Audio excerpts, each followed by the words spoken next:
Welcome, ladies and gentlemen. I want to appreciate you so much because of your great support. Please consider to subscribe to this channel. You like this video, you give your opinion at the comment section below, and don't forget to share this video. I want us to look at why William Ruto is terrified and shaken.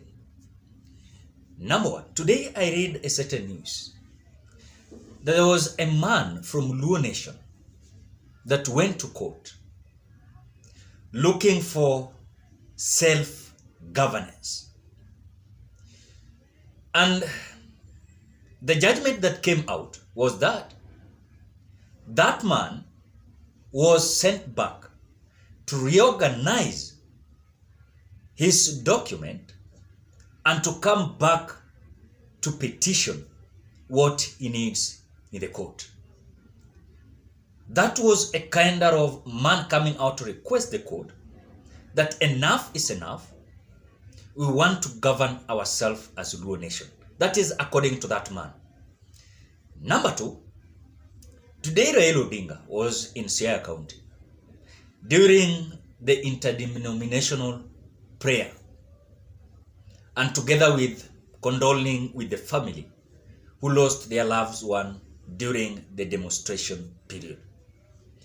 Raila said that so far we have collected 8.9 million Kenyans who came out signing to say that they are not trusting and agreeing with this government of William Samoei Ruto. What they want is something that Raila Odinga is telling us, that you just wait, as you have not realized whatever is going to happen. You just relax. Something is coming big. And there's something that is coming big. Raila Odinga has come out to say that they're just waiting for 10 million signs. Now, what about these 10 million signs? Number one, it is about, is there a possibility of referendum?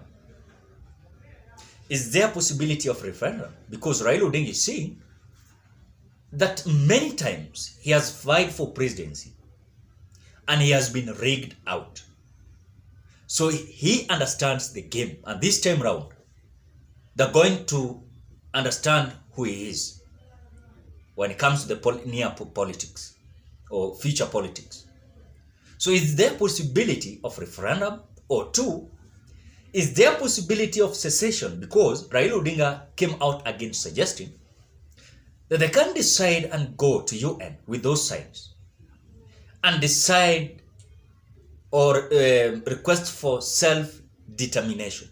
And this self-determination is, number one, they will deny the national government taxes from their counties that they have the support.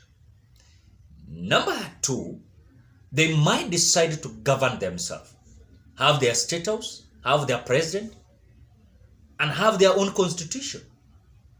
That is the possibility. Now, when you look at those issues, today William Ruto was giving his speech.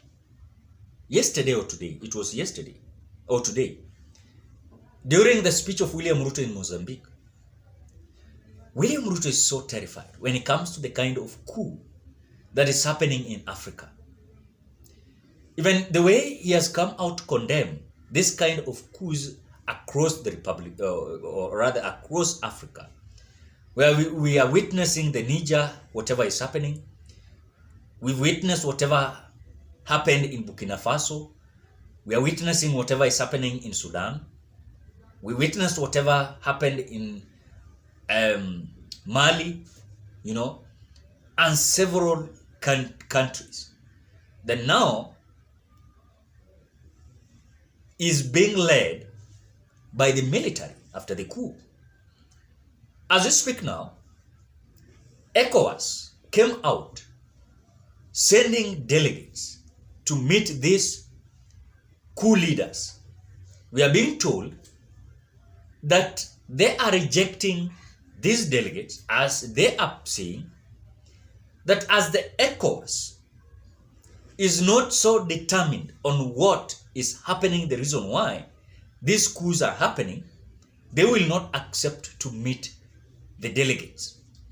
So the scenario that is there is that these school leaders are rejecting to meet the leadership of ECOWAS. As the ECOWAS is coming out to threaten these school leaders, amidst where they're ruling the countries, is there a possibility of them taking over from these school leaders? I don't know. And that is why William Ruto is so terrified. He is so trembled. And even he doesn't understand what to do, because the scenario that is happening in other countries, that is what William Ruto is afraid of in Kenya. And that is why when Azimio is coming out to call for demonstration, William Ruto is so shaken. He doesn't want even any kind of unity in between the Azimio. He believes that Azimio might have pressures, might have the power even to have anarchy in simple form. That is whatever William Ruto said the other day, that these people are planning anarchy, or rather might plan a coup. But coup are normally being planned by the military, not the opposition. The opposition can only perform, if possible, the anarchy. But at the same time, the anarchy is also related to coup. William Ruto is so terrified. He doesn't want Azimio to gain power. And this power, that the possibility of Azimio gaining power, that is why they are being frustrated. They are being blackmailed. Usage of excessive police force. Uses, like for example, water cannon, tear gas, and live bullets. That is the criteria that is happening when it comes to the issue of coups.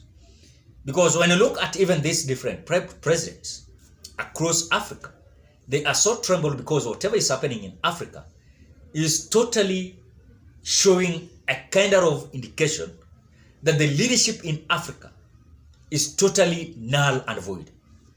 And the possibility is that if this is something that is going to continue, then a bigger percentage of countries in Africa might experience this.